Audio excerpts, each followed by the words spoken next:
Bonjour, bonsoir, chers internautes. Ça dépend à l'heure à laquelle donc vous allez nous suivre.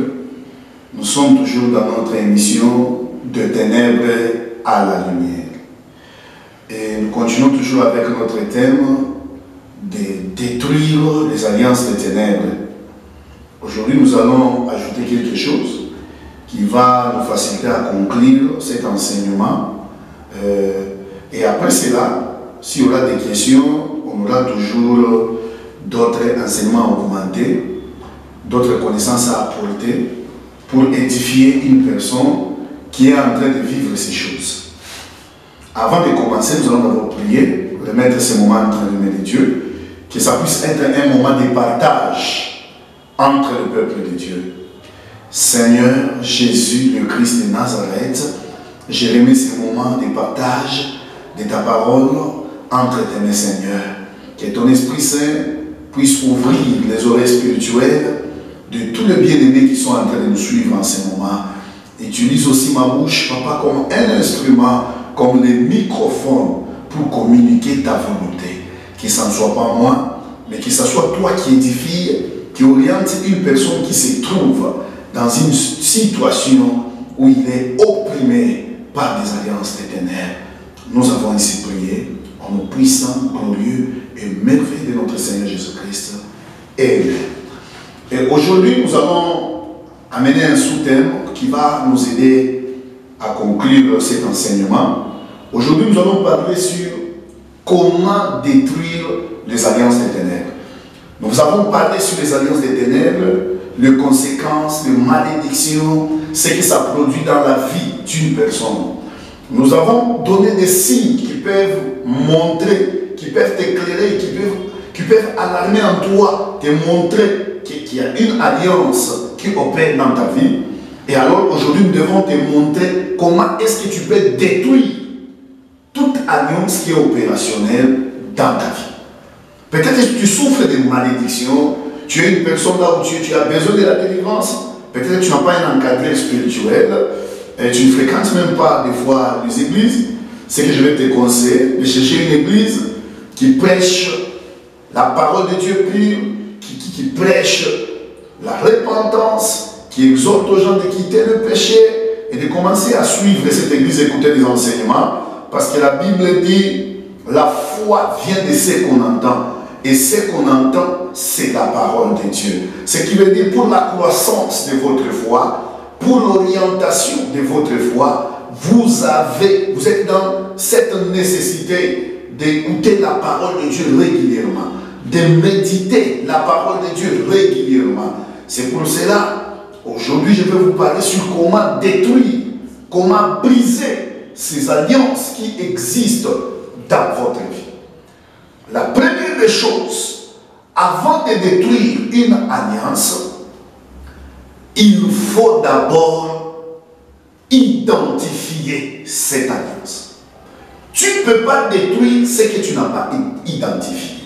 Il faut d'abord identifier. Il faut d'abord reconnaître tout ce que je suis en train de vivre et les conséquences d'une alliance. Les malédictions que je suis en train de remarquer et les conséquences d'une alliance. Avant de détruire une alliance, il faut d'abord l'identifier. Je vous avais parlé sur cela. Je vous avais dit, comment est-ce que tu peux savoir que tu es dans une alliance? J'avais donné quelques signes. Je n'avais pas donné tous les signes possibles, mais j'avais donné au moins quelques signes qui peuvent t'aider à comprendre qu'il y a quelque chose qui se passe dans ta vie. Il y a quelque chose de spirituel qui se passe dans ta vie. Tu vois des phénomènes paranormaux. J'avais donné beaucoup de signes. J'avais aussi expliqué d'autres comportements. Donc si tu te retrouves dans ces comportements, c'est directement un signe qui montre qu'il y a une alliance des ténèbres qui est en train de suivre ou d'opprimer ta vie. Et avant d'abord de détruire une alliance, il faut d'abord l'identifier. Avant de résoudre un problème, il faut d'abord comprendre très bien ces problèmes. Il faut bien identifier ces problèmes Après avoir identifié ces problèmes, tu peux maintenant résoudre ces problèmes. Et je te dis ceci, avant de détruire une alliance, il faut d'abord l'identifier. Avant de détruire une alliance, d'attaquer un autel, il faut d'abord localiser cet autel. C'est de cette façon que les choses évoluent. Tu dois d'abord arriver au niveau de comprendre que ça, il y a une alliance cachée dans ma vie. Ça, il y a une malédiction qui poursuit, qui est en train de poursuivre ma vie. Alors, pour identifier une alliance, tu dois faire quoi? Tu dois procéder comment pour identifier une alliance? Je vais essayer de donner un peu quelques points qui vont aider une personne à identifier d'abord l'alliance qui fait souffrir sa vie, à identifier la provenance des malédictions qui sont en train de se déverser sur ta vie. C'est en cela, ça va aider une personne à comprendre qu'est-ce qui se passe sur sa vie, et ça peut aider plusieurs personnes qui sont en train de suivre en ce moment. Avant de détruire une alliance, il faut l'identifier. Tu vas l'identifier comment? J'avais donné beaucoup de signes, mais aujourd'hui je vais dire en bref ceci. Il faut d'abord, la première des choses, si tu veux identifier une alliance dans ta vie, il faut demander à Dieu. Jérémie 33:3 dit ceci. Invoque-moi, nous allons lire, je te répondrai, je te révélerai les choses cachées que tu ne connais pas. Tu peux récupérer la Bible là où tu es en train de me suivre et ça va aider une personne. Jérémie 33:3. Qu'est-ce que dit la Bible au troisième verset? Invoque-moi et je te répondrai. Je t'annoncerai des grandes choses, des choses cachées que tu ne connais pas. Des choses cachées que tu ne connais pas. Si vous avez la Bible, vous allez prendre encore Deutéronome pour édifier une personne. Deutéronome 29:29. Ça va aider une personne quelque part. Un autre réalisateur va s'arranger comment insérer des versets lisibles dans l'image. Les choses cachées sont à l'Éternel notre Dieu. Les choses révélées sont à nous et à nos enfants, à perpétuité, afin que nous mettions en pratique toutes les paroles de cette loi. La Bible est claire. Les choses cachées sont à l'Éternel notre Dieu. La meilleure façon de découvrir des choses enfouies dans notre vie, des années antérieures, des années lointaines, on doit interroger Dieu. On doit demander à Dieu. Et le Saint-Esprit va nous les révéler. Parce que la Bible dit, l'Esprit sonde les profondeurs de Dieu. Et si nous sommes remplis de l'Esprit de Dieu, à travers la prière, nous pouvons demander. Et le Saint-Esprit peut nous révéler des choses qui étaient cachées dans notre vie. S'il y a une personne qui peut révéler des choses cachées dans ta vie, ce n'est que Dieu. Parce que les choses cachées appartiennent à Dieu. Les choses cachées appartiennent à Dieu. Et si nous voulons les connaître, nous avons à interroger Dieu. Nous devons demander Dieu. Ça, c'est le premier point. À travers des jeûnes, à travers des prières, nous pouvons demander à Dieu de nous révéler ce qui se passe dans notre vie. Nous pouvons prier. Le Saint-Esprit va nous révéler. Non, il y avait c'est ça, ceci et cela. Non, le nom que tu portes, il y a ceci et cela. Dans le monde des ténèbres, tes ancêtres avaient fait ceci et cela. Dieu révèle ces choses à travers des visions, à travers des prophéties, à travers des songes. C'est à nous maintenant de demander. Peut-être que tu es déjà un enfant de Dieu, peut-être que tu es déjà un chrétien. Mais il te manque peut-être cela. Parce que Jérémie était déjà un prophète. Mais Dieu avait dit, invoque-moi, je te répondrai et je te révélerai. Tu dois manifester le désir de connaître pourquoi j'ai vu ça dans ma vie. Pourquoi je vois ceci et cela dans ma vie. Parle à Dieu. Parce que la Bible elle-même dit que celui qui s'approche de Dieu doit d'abord croire que Dieu existe. Il peut parler, il peut nous révéler des choses qui étaient cachées dans notre vie. Notre deuxième point pour identifier une alliance, c'est examiner sa vie passée. Qui était mon partenaire? J'avais fréquenté quel endroit?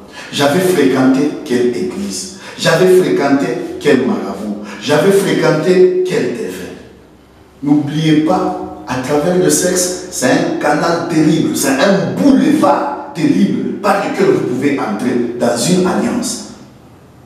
Il y avait un frère qui était venu à l'église pour chercher la délivrance parce qu'il voyait une dame blanche dans ses rêves. Et lorsqu'on faisait la délivrance, il a expliqué avant d'avoir la délivrance qu'il avait couché avec une prostituée et après la nuit, il a commencé à voir une dame blanche. Et cette dame blanche lui disait que tu n'as pas droit de me trahir, de prendre une autre femme. Désormais, tu m'appartiens. Le monsieur n'était pas allé chez les défunts. C'était juste pas de rapport sexuel. Et il était entré dans une alliance avec une sirène. Parce que la fille, la prostituée, était un agent du monde des ténèbres. Elle était possédée de ces esprits des eaux. Et des fois, les esprits des eaux utilisent beaucoup de filles pour captiver des hommes. Et il y a beaucoup de hommes qui ont perdu même leur étoile. Il y a des hommes dont leur destinée a été détruite juste à travers le sexe. Parce que le fait de vous connecter, la Bible elle-même dit, qui s'unit à une prostituée devient une seule chair avec elle. Lorsque tu t'unis à une prostituée, à n'importe quel autre partenaire, si la personne est possédée, directement il y a échange des démons, il y a échange des esprits. Beaucoup de gens, on a volé même leurs étoiles comme ça. Alors, notre deuxième point pour identifier l'alliance qui est cachée dans notre vie est d'examiner notre vie. Notre vie passée, on marchait comment? On mettait les pieds où? On parlait avec qui? On fréquentait avec qui? On a eu à coucher avec qui? Parce que la personne ne peut donner que ce qu'elle a. Si tu croises une mauvaise personne, cette personne va te donner ce qu'elle a. Et même la Bible elle-même le dit, qui accueille un prophète en qualité de prophète, reçoit la récompense des prophètes. Qui accueille un marabout, c'est la même chose. En qualité de marabout, reçoit aussi la récompense des marabouts. Qui s'accouple à une prostituée, si elle est possédée, parce que la majorité des prostituées, ce sont des démons, ce sont des poubelles des esprits. Parce qu'une personne qui peut vous coucher avec 10 hommes par jour, par mois, combien de démons beaucoup de gens ont ramassé par ces canaux? Pas seulement examiner et interroger votre vie passée, examiner aussi et interroger la vie passée de votre famille. Qui était votre grand-père? Il faisait quoi? Ton papa travaillait où? Il faisait quoi? Il fréquentait quelle église? Dans notre famille, lorsqu'on était enfant, qui fréquentait notre maison? Est-ce qu'il n'y avait-il pas de cérémonie avec des défunts? Est-ce que les noms que je pose, quelle était la première personne à porter ces noms? Cette personne était qui? Cette personne faisait quoi comme profession? Cette personne travaillait où? Il était qui? Ça peut nous aider aussi à comprendre ce qui se passe dans notre vie. Je l'ai dit très bien. Premièrement, demander à Dieu, interroger à Dieu à travers des prières, à travers des jeûnes.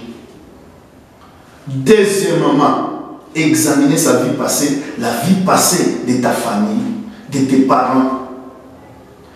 Et nous évoluons encore. Troisièmement, à travers des prédications, des enseignements, et à travers aussi des vrais serviteurs de Dieu, des prophètes, Dieu peut révéler des choses cachées. À travers, j'ai aussi vu ça, c'est là, j'ai vécu même ça hier soir, pendant l'intercession, à travers le canal de la prophétie.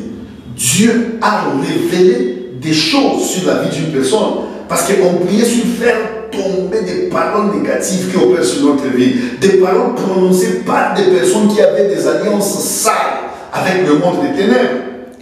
À travers le canal de la prophétie, Dieu a révélé. On a déjà dit ceci, cela sur ta vie. C'est pour ça que je vous dis, troisièmement, nous devons suivre des enseignements, des prédications. À travers aussi ces moyens, Dieu révèle. Peut-être que tu es en train de me suivre. À travers cet enseignement, tu peux te retrouver. Je vois ça dans ma vie. Je vois ceci dans ma vie. Il y a quelque chose qui se passe. Ça peut aussi t'éclairer. Parce que lorsque nous prêchons pour orienter, corriger rapprocher, remettre encore dans la présence de Dieu. C'est pour cela que je te dis, même à l'église, ce n'est pas pour rien que le sorcier, le monde des ténèbres, combat sérieusement le moment de la prédication, le moment des enseignements. Vous allez voir à l'église, le moment de la prédication des enseignements, c'est le moment où plusieurs personnes sont en train de s'endormir, c'est les œuvres des ténèbres pour qu'ils ne puissent pas être éclairés. Parce que la parole de Dieu est claire. C'est pourquoi la Bible dit, vous connaîtrez la vérité et la vérité vous affranchira. La délivrance commence quand la personne d'abord comprend et reconnaît qu'il y a quelque chose qui ne marche pas. C'est pour ça qu'on a toujours dit, lorsqu'un fou découvre qu'il est fou, il est guéri directement. Lorsque vous découvrez qu'il y a quelque chose qui ne marche pas directement, vous avez le chemin pour votre délivrance. Quatrièmement, pour faire tomber une alliance des ténèbres, il faut avoir une alliance supérieure à cette alliance. Pour faire tomber les alliances que tu avais avec une sirène, les alliances de ta famille, les alliances ancestrales, toutes sortes d'alliances. Même si tu avais partisé avec Satan, tu avais partisé avec des dragons de mer, des esprits de forêt. Devant Jésus, il n'y a pas des esprits supérieurs et des esprits inférieurs. Il les chasse tous de la même manière. Au nom de Jésus, nous pouvons chasser n'importe quel esprit. C'est pour cela que nous devons faire alliance avec Dieu. Nous entrons en alliance avec Dieu comment? À travers Jésus-Christ. Lorsque nous donnons notre cœur à Jésus, lorsque nous acceptons Christ dans notre vie, nous entrons directement en alliance avec Dieu. Pour détruire une alliance, si tu es en train de me suivre, bien-aimé, il faut avoir une alliance qui est plus forte que l'alliance que tu as. J'ai déjà vu ça même parmi les magiciens. Il a touché au fétiche, il avait ces sirènes de nos rivières ici locales. Mais pour briser, lorsqu'il avait des problèmes avec ces sirènes-là ont commencé à le menacer. La personne est allée chercher la personne qui avait des sirènes supérieures, plus que les sirènes qu'il lui avait. Il est allé chercher ceux qui travaillent avec des sirènes des océans, des mers, pour renverser les petits esprits de sirènes qu'il travaille avec. Maintenant, si tu as contracté des alliances supérieures, tu étais dans la franc-maçonnerie, dans le Rose-Croix, que ce soit dans n'importe quel mouvement ésotérique, que ce soit dans n'importe quel mouvement occulte, l'unique façon est de vous réfugier dans le Seigneur. Donnez votre vie à Jésus. Et lorsque vous donnez votre vie à Jésus, vous êtes en train directement de faire une alliance avec Dieu. Parce que à travers Christ, nous sommes en alliance avec Dieu. C'est pour ça que la Bible le dit très bien. Dans Jean 1,12, il est très bien clair. À tous ceux qui l'ont cru, à ceux qui croient en son nom, elle a donné le pouvoir de devenir enfants de Dieu, lesquels sont nés. C'est-à-dire, lorsque nous croyons dans la parole de Dieu, lorsque nous croyons dans le Seigneur Jésus-Christ de Nazareth, nous sommes directement en alliance avec Dieu. Vous allez écouter quelque chose là, et vous avez dans Galates, que le Seigneur Jésus-Christ nous aide. Galates 3, 14. Si vous avez vu votre Bible, vous allez lire ensemble avec moi là-bas. Galates 3, 14. J'espère qu'on a déjà lu encore ces versets, toujours dans cette émission. Afin que la bénédiction d'Abraham eût pour le païen son accomplissement en Jésus-Christ, et que nous ressuscitions par la foi l'Esprit qui avait été promis. Ce qui veut dire, c'est à travers Christ que nous pouvons même toucher les prophéties, les promesses qui étaient concernées ces mots enfants d'Israël, à la descendance d'Abraham. À travers Christ, nous sommes aussi une descendance spirituelle d'Abraham. Nous sommes en alliance avec Dieu. C'est à travers Jésus que même les bénédictions, les promesses qui étaient faites à Abraham, nous touchent même nous, qui étions des païens, des gens des nations. Avant de faire tomber une alliance, tu dois avoir une alliance supérieure. Tu ne peux pas affronter les démons au nom de tes ancêtres. Tu ne peux pas affronter les démons parce que tu as un cœur dur. On affronte les démons au nom de Jésus. Je n'ai jamais vu, même dans la délivrance, tu cites un autre nom, les démons se manifestent. Non. Seul le nom de Jésus peut faire trembler le monde des ténèbres. Si tu veux briser des alliances, des ténèbres qui fait souffrir ta vie, voici le chemin. Donne ta vie à Jésus. Accepte Jésus dans ta vie comme l'unique sauveur. Ton alliance avec Dieu prive Satan les droits dans divers domaines dans ta vie. Celui qui est enfant de Dieu, le diable n'a pas droit dans sa vie. Ça devient déjà notre base d'attaquer le monde des ténèbres. Parce que dans le prière de combat, on ne s'adresse pas à Dieu, on s'adresse au monde des ténèbres, aux esprits. C'est que nous utilisons la puissance de Dieu contre le monde des ténèbres, contre les esprits qui veulent opprimer et qui oppriment notre vie. Parce que lui-même il a dit, en mon nom, vous chasserez les démons. C'est que nous utilisons la puissance de Dieu pour l'enverser. Le Fils de l'homme est apparu afin de détruire les œuvres des ténèbres. Et confiance en Dieu, et foi en Dieu. Tout ce que tu es en train de vivre sera renversé au nom de Jésus le Christ de Nazareth. Je vais te donner un exemple de la Bible et tu vas comprendre. Prenons l'histoire de Josué. Dieu avait livré Israël parce que le peuple s'était détaché de sa parole. Le peuple était allé en dehors de la volonté de Dieu par diverses pratiques, l'idolâtrie, les cultes de Baal, et Dieu avait livré Israël dans les mains de Madianites. Lorsque l'ange de l'Éternel, lorsque l'Éternel s'est révélé à Gédéon, il lui a dit, tu vas délivrer Israël. Gédéon doutait. Mais si vraiment l'Éternel était puissant, mais pourquoi est-ce qu'aujourd'hui nous sommes opprimés, nous sommes sujets de moqueries de Madianites? Laisse-moi te dire une chose. Qu'est-ce qui avait donné à Gédéon la force? Suis-moi très bien. Nous allons prendre Juges 6, 24 à 25. Juges 6, notre réalisateur va insérer toujours cela dans l'image pour faciliter à tous ceux qui sont en train de nous suivre de bien suivre l'émission.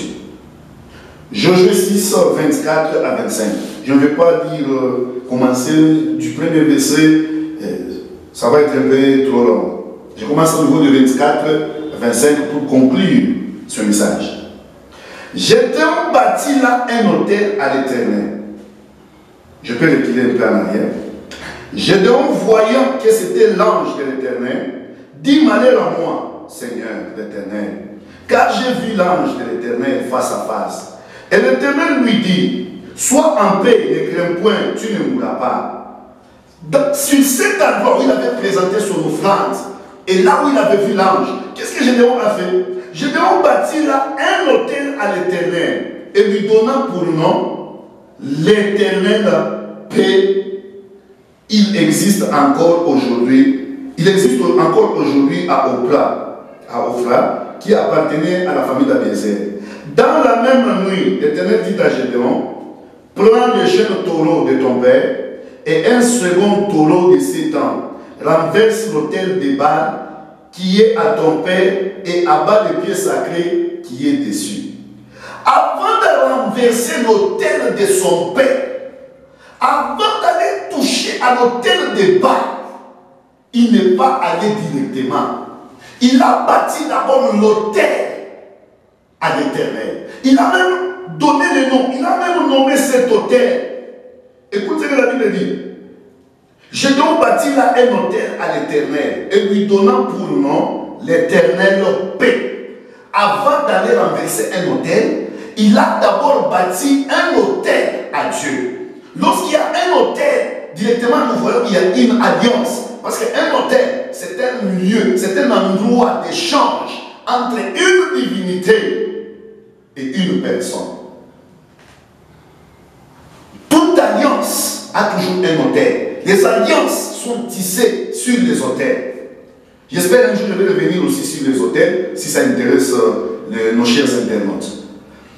Bâtir l'autel à l'Éternel, c'était faire alliance avec l'Éternel. C'était être en alliance avec l'Éternel. Pour aller attaquer un autel, il fallait avoir un autel. Il fallait avoir une alliance avec un Dieu. C'est là où on a toujours dit autel contre les autels, alliance contre les alliances. Nous aussi, en croyant dans le Seigneur Jésus-Christ de Nazareth, nous nous connectons à l'autel de Golgotha.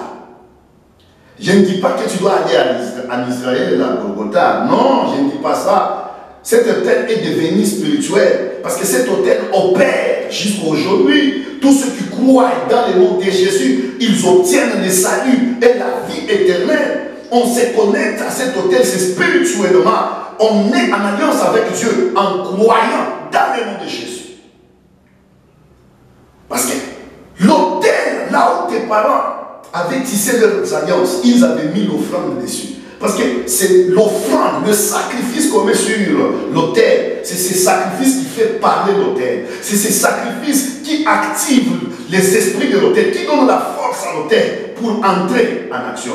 L'autel de Golgotha, Dieu avait mis aussi un sacrifice. Et ce sacrifice-là était Jésus le Christ de Nazareth. Que l'autel de Golgotha puisse confronter tout autel qui combat ta vie. Tout autel qui a des alliances, qui lance des malédictions dans ta vie.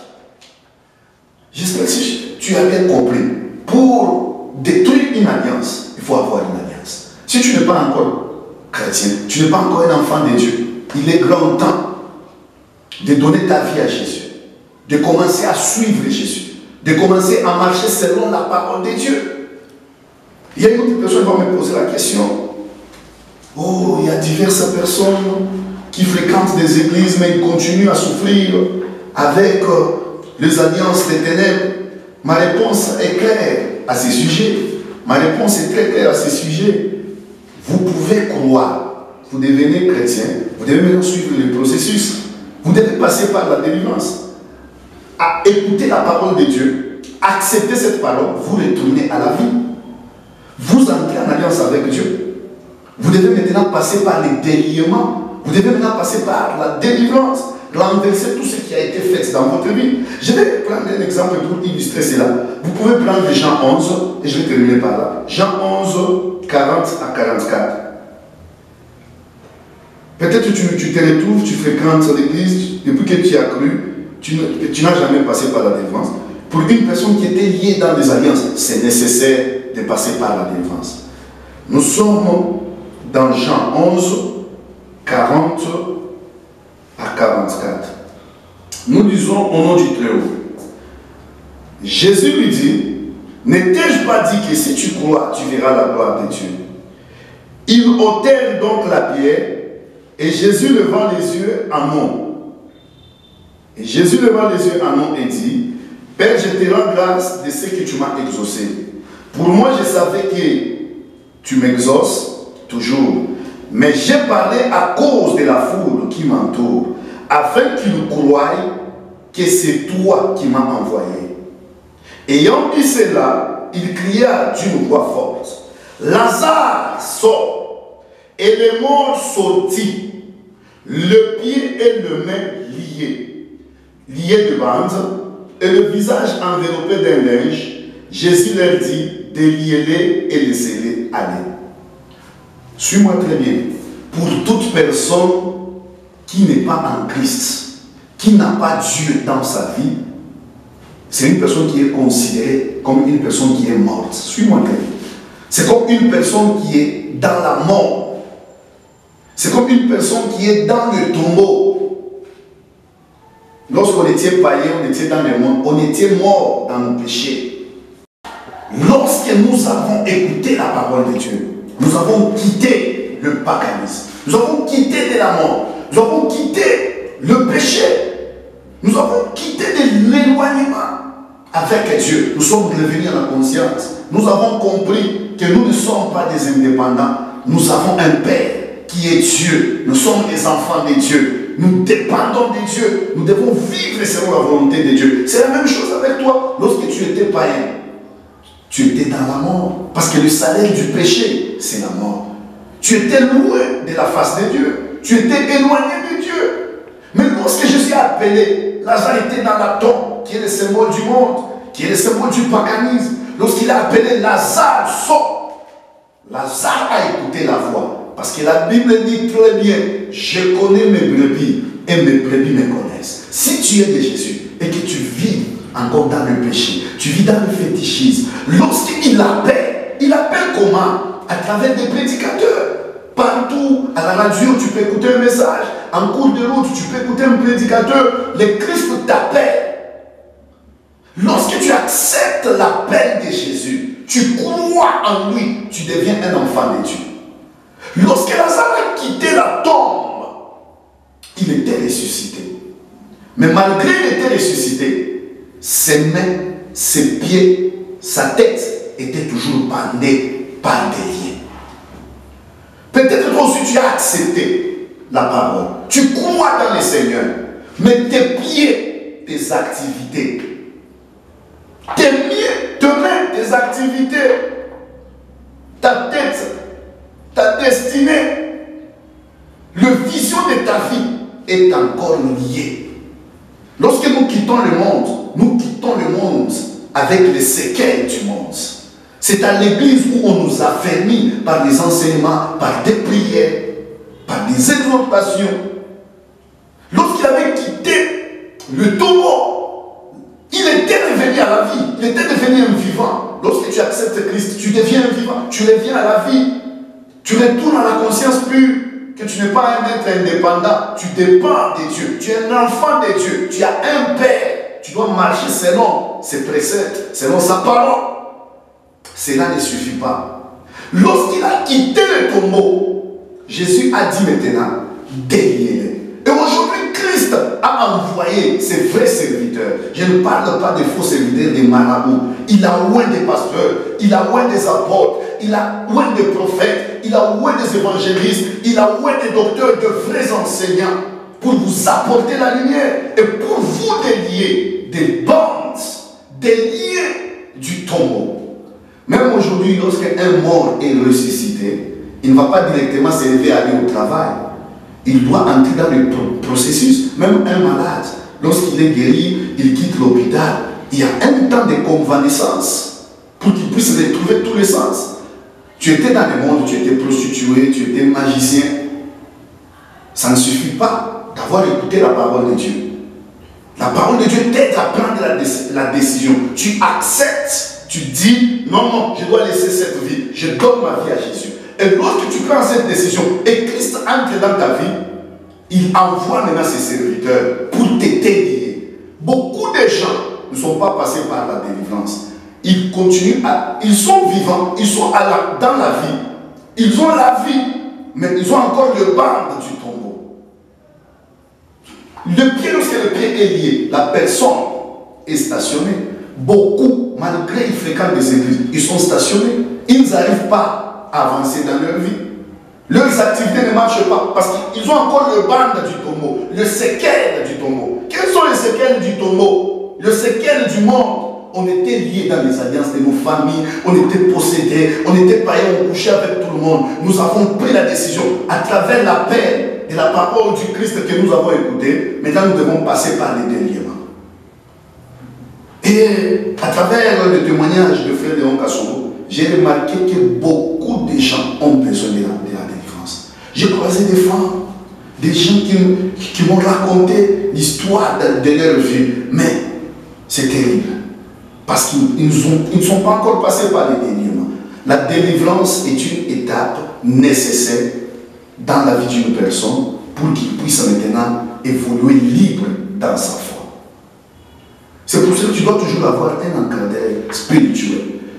C'est pour ça que tu dois toujours être attaché à une église locale où tu fréquentes, où tu écoutes des enseignements, où il y a des gens qui peuvent t'orienter pour les délivrements de ta vie, où il y a des gens dans lesquels tu as investi pour que ces gens puissent vous aider.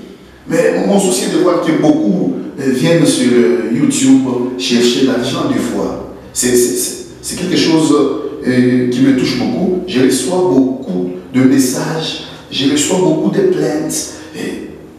Les gens qui ont contacté les pasteurs pour prier pour eux, ils ont d'abord exigé l'argent, ils ont d'abord exigé ceci et cela. La Bible dit, nous avons reçu gratuitement, nous devons donner gratuitement. Si la personne, elle-même est touchée par l'esprit, et que l'esprit convainc la personne que cette personne doit te bénir, c'est pas mauvais. Parce que même la Bible aussi le dit de faire part de nos biens à ceux qui nous nourrissent spirituellement de la parole. Mais ça doit être volontaire, ça ne doit pas être un sujet où avant de prier, non, envoyez ceci, faites ceci et cela. Cher homme de Dieu, nous devons aider le peuple. Dieu nous a oint pour délier ceux qui sont liés. Parce que les alliances, ce sont les liens de la tombe, là où était Lazare. Là où était Lazare, c'est le séquel de la tombe. Le séquel de la tombe. Les liens, le malédiction. La personne doit passer maintenant au déliement, à la délivrance. J'aimerais conclure par là en disant à une personne, si tu as remarqué dans ta vie, qu'il y a des signes qui te montrent que tu es dans une alliance sale. Il y a quelque chose de caché spirituellement dans ta vie. Cherche la délivrance. Et ta délivrance est possible dans le nom de Jésus de Nazareth. Je vous ai donné quelques méthodes qui peuvent vous aider à comprendre et à découvrir s'il y a quelque chose qui s'est passé dans votre vie. Je vous ai dit, premièrement, il faut identifier l'alliance. Et comment identifier cette alliance? Je vous ai donné quelques points. Nous devons demander à Dieu, interroger à Dieu dans des prières. Et après cela, je vous ai dit, il faut examiner sa vie passée, la vie passée de ta famille. Il y a des histoires qui se racontent et qui se disent, qui peuvent t'aider à comprendre qu'il y a quelque chose qui se passe dans ta vie. À travers des prédications, comme nous sommes en train de le faire, des enseignements, comme nous sommes en train de le faire. Il y a des moments où Dieu peut le faire à travers le canal de la prophétie. Tu peux croiser un prophète, un homme de Dieu, et le Seigneur peut lui révéler des choses qui se cachent ou qui se passent dans ta vie. Quatrièmement, on ne peut pas renverser une alliance si on n'a pas une alliance supérieure. Et l'alliance supérieure, nous l'avons en Jésus. Je pense que je suis arrivé à la fin. Si vous avez des questions, vous allez nous écrire sur WhatsApp au numéro qui termine par 12. Vous pouvez nous envoyer vos messages sur WhatsApp. Vous pouvez nous poser des questions. Vous pouvez nous expliquer votre vie. Et nous allons vous orienter en tant qu'homme de Dieu, avec la petite expérience que nous avons dans ce travail. Nous allons vous dire s'il y a quelque chose de caché qui se passe dans votre vie. Là où vous êtes, nous allons prier. Nous allons nous retrouver dans notre prochaine émission, qui sera là aussi pour édifier encore une personne. Je salue en passant la sœur Clémence, le frère Férise. Il y a beaucoup de gens qui m'ont écrit, la sœur Lynn, qui est basée aussi en France. Et il y a papa Élie aussi, qui est au Royaume-Uni. Nous vous saluons tous dans les noms puissants de Jésus-Christ de Nazareth. Si vous avez des questions, n'hésitez pas. Nous allons vous répondre. Moi, je réponds directement. Si j'ai le temps, je réponds. Vous pouvez laisser, je préfère beaucoup les audios, parce qu'à travers les audios, je peux comprendre tous les détails. Surtout si c'est un rêve que tu es en train d'expliquer. À travers un audio, je vais comprendre facilement. Les écrits, je peux te répondre aussi, mais deux fois, il peut y avoir des confusions dans ton explication. Mais avec l'audio, c'est un peu clair, je comprends réellement ce que la personne a vu et nous pouvons l'orienter et lui montrer comment prier. Et je vous dis ceci, c'est ta prière à toi qui fera ta force. La prière de nous, les hommes de Dieu, des fois Dieu nous utilise, nous venons, nous prions pour vous, la prière de délivrance, nous faisons passer par le service de la délivrance, parce que la délivrance est un processus. Nous allons vous faire passer par le service de la délivrance. Après, c'est là ce qui fera votre force, c'est votre prière. Le prière des hommes de Dieu ne viendra que comme appui sur la vie de prière que Dieu est déjà en train de mener. Parce que même si tu passes par la délivrance, il y aura ce qu'on appelle des réclamations. Même Pierre, il était à côté de Jésus, mais ça n'a pas empêché à Satan de les réclamer. Et Jésus lui a dit, j'ai prié pour toi. Il a dit, Pierre, Pierre, Satan t'a réclamé pour t'écrire comme le froment, mais j'ai prié pour toi. L'unique façon de vaincre les réclamations, c'est de mener une vie de prière, une vie de combat spirituel. Nous allons prier. Seigneur Jésus, le Christ de Nazareth, je laisse mon frère, je laisse ma soeur qui est quelque part, qui est en train de nous suivre. À travers cette émission, Seigneur, que ça puisse orienter une personne à découvrir des choses cachées dans sa vie. Que ça puisse aider une personne à chercher à comprendre ce qui se passe dans sa vie. Que ça puisse aider une personne à identifier une alliance qui est en train de la faire souffrir. Seigneur, que cette parole puisse aider plusieurs. Je prie ainsi, au nom puissant, glorieux et merveilleux de Jésus, le Christ de Nazareth. Ciao, à la prochaine.